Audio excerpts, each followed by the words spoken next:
Alright everybody, so here's a little known fact about me. I love Robot Wars. I loved it when I was on TV. I love the PlayStation 2 game. The PlayStation 2 game was my first PlayStation 2 game and I absolutely love it. Still love it to this day. My favourite robot was Razor, but my favourite house robot was Sir Killalot. This big guy. So I've got, as you can see, I've got a big remote control Sir Killalot. This was pretty big back in the day.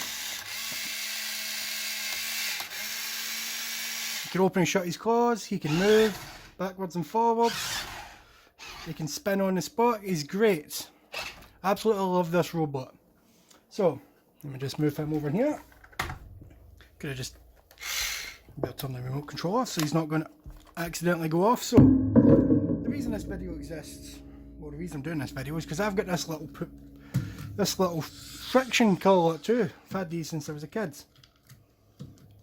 And I was thinking, why did we never get a Robot Wars remote control toy this size? Because they brought out the Hexbugs ones a few years ago. They had Matilda and stuff, but we didn't get a small Killalot. And I thought, oh, I could make this a remote control, but I would need a tank. Well, let's do a jump cut. So, I was thinking, why can't we get one of these remote control? As I said, I'd need a little tank or something. Enter the desktop Rover. I found one of these.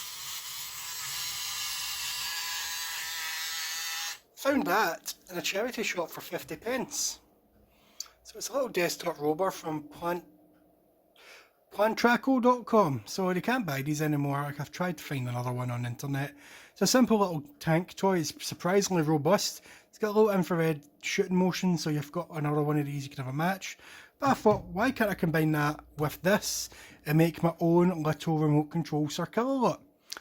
So that's what we're going to do today. Let's do a jump cut to taking some screws off of Sir Killalot. So dismantling this Sir Killalot is surprisingly easy. There is only 5 screws at the bottom. So let's speed up me taking this apart.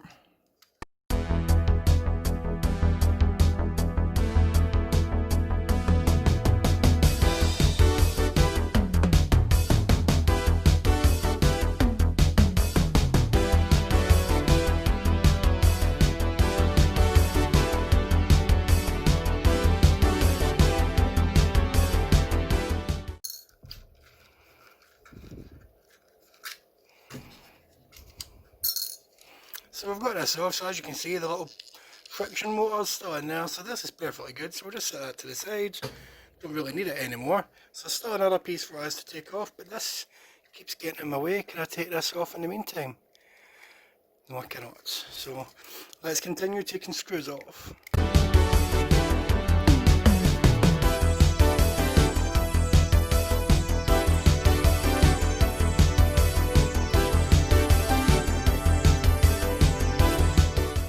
Right, so that only had 2 screws, so let's pop this piece off. This piece is now useless to us.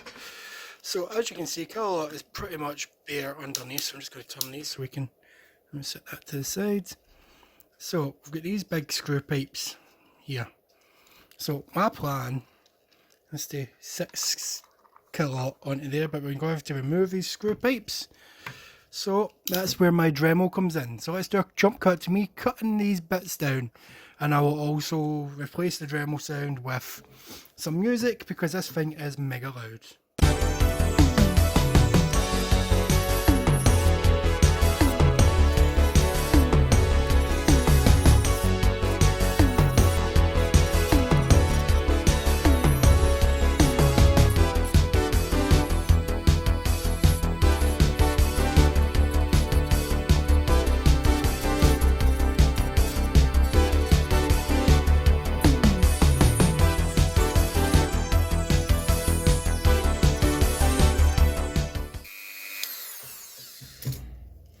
Right, let's have a look. So I've not done a really neat job of that. That was my first ever time using a Dremel for cutting.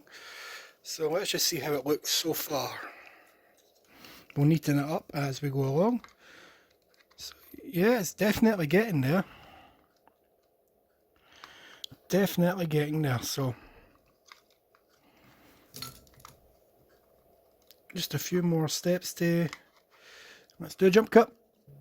So my Dremel at one side, so I finished what I'm doing at the bottom, so I filed away all the screw pieces, sawed away some wee bits in the inside just to hollow it out a bit. So I'm just going to have a look, and I'm going to feed the antenna through here a bit, just to give it a bit more stability. So let's see how that looks. Yeah, so it doesn't go all the way down because it's not wide or hollow enough, but it doesn't impact it. So what I'm going to do is I'm going to glue this on and we'll see how it looks. Right, that's us. The glue is set. I left it set for a few hours before I did anything, so let's see how it looks.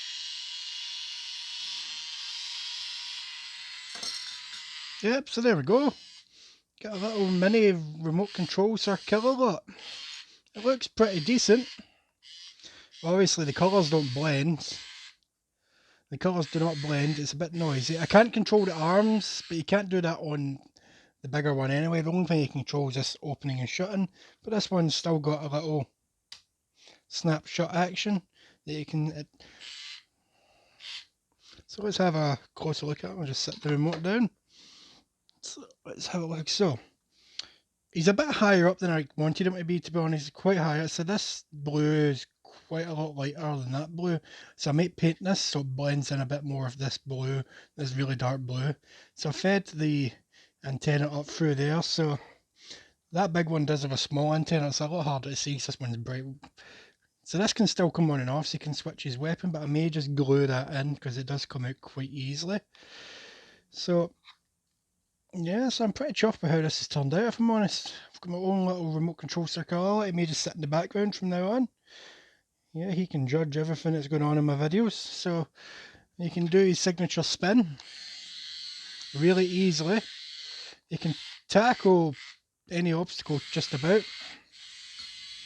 He goes over obstacles really well in this. So let's do a quick jump cut to see that in action.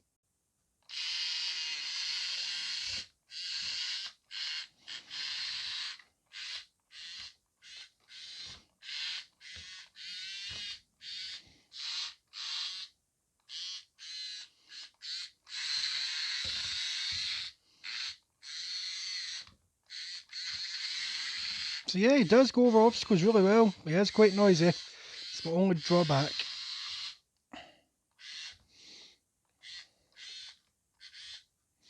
So I thought this was going to make him too top heavy. Yeah, he seems to be able to get out of harm's way pretty easily. Yep, so I'm pretty chuffed with how this has turned out. Really chuffed. Yeah, so it's a little, as I said, desktop Rover from plantrackco.com.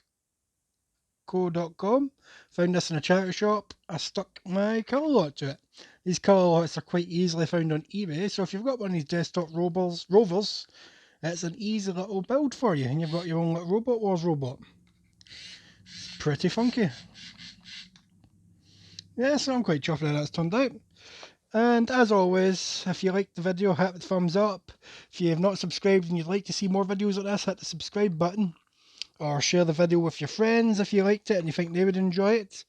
So, and as always, don't forget, have a good one.